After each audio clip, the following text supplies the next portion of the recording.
এই ভিডিওতে আমি আপনাদের দেখাবো যে কিভাবে আপনারা আপনাদের ফেসবুক অ্যাকাউন্টে ইউজার নেম সেট করবেন বা ইউজার নেম চেঞ্জ করবেন।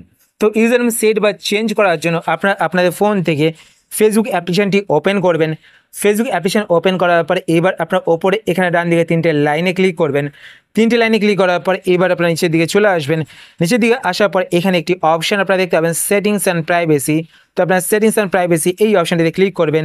এই অপশনটিতে ক্লিক করার পর এবার আপনার এখানে একটি অপশন দেখতে পাবেন, সেটিংস। তো আপনার সেটিংস অপশনটিতে ক্লিক করবেন। সেটিংস অপশনটিতে ক্লিক করার পর এবার আপনাদের কী করতে হবে সেটা দেখানোর আগে আপনাদের কাছে একটি ছোট্ট রিকোয়েস্ট, আপনার যদি এই চ্যানেলে নতুন হয়ে থাকেন তো চ্যানেলটিকে সাবস্ক্রাইব করে পাশে বেল আইকনটিকে অল করে রাখবেন এরকম নতুন নতুন ইন্টারেস্টিং ভিডিও নোটিফিকেশন পেতে।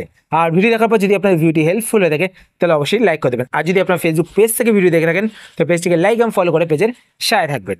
তো আপনার সেটিংসে ক্লিক করবেন। সেটিংসে ক্লিক করার পরে এবার আপনার এখানে একটি অপশন দেখতে পাবেন, অ্যাকাউন্ট সেন্টার। তো আপনার অ্যাকাউন্ট সেন্টার এই অপশনটিতে ক্লিক করবেন। এই অপশনটিতে ক্লিক করার পরে এইবার আপনারা প্রথমে এখানে একটি অপশন দেখতে পাবেন, প্রোফাইলস। তো আপনার প্রোফাইলস অপশনটিতে ক্লিক করবেন। প্রোফাইলস অপশনটিতে ক্লিক করার পর আপনারা এখানে দেখতে পাবেন যদি আপনাদের ফেসবুক অ্যাকাউন্টের সাথে ইনস্টাগ্রাম অ্যাকাউন্টটি লিঙ্ক করা থাকে তো আপনারা এখানে আপনাদের ইনস্টাগ্রাম অ্যাকাউন্টটিও দেখতে পাবেন। তো এখান থেকে আপনারা আপনাদের ফেসবুক অ্যাকাউন্টটিকে সিলেক্ট করবেন। সিলেক্ট করার পরে এবার আপনারা এখানে একটি অপশন দেখতে পাবেন, ইউজার নেম। তো আপনার ইউজার নেম এই অপশনটিতে ক্লিক করবেন। এই অপশানে ক্লিক করার পর এবার আপনারা এখানে দেখতে পাচ্ছেন ইউজার নেম। তো এখানে কিন্তু আমার ইউজার নেম সেট করা রয়েছে। যদি আপনাদের সেট না করা থাকে তো আপনারা এখানে ক্লিক করবেন। তো আমার সেট করা রয়েছে, তাও আমি আপনাদের এখানে ক্লিক করে দেখাচ্ছি। তো আমি এই ইউজার নেমটিকে চেঞ্জ করে আপনাদের দেখাবো, ঠিক আছে। তো আমি এখান থেকে এই ইউজার নেমটিকে ডিলিট করে দিচ্ছি। তো আমি এখানে রাখবো সোম12K।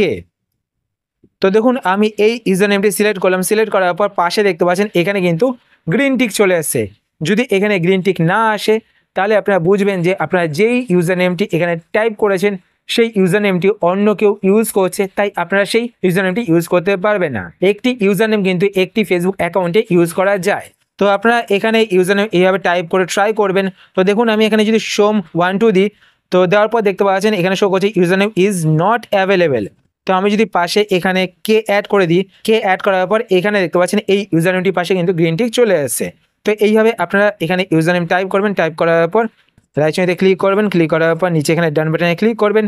ডান বাটনে ক্লিক করলেই কিন্তু আপনাদের ইউজার নেম সেট হয়ে যাবে। তো দেখুন এখানে ইউজার নেমে ক্লিক করে আপনাদের একবার দেখিয়ে দিচ্ছি আমার ইউজার নেমটি চেঞ্জ হয়েছে কিনা। তো দেখতে পাচ্ছেন এখানে কিন্তু আমার ইউজার নেম চেঞ্জ হয়ে গেছে। তো এইভাবে কিন্তু আপনারা আপনাদের ফেসবুক অ্যাকাউন্টের ইউজার নেম চেঞ্জ করতে পারেন।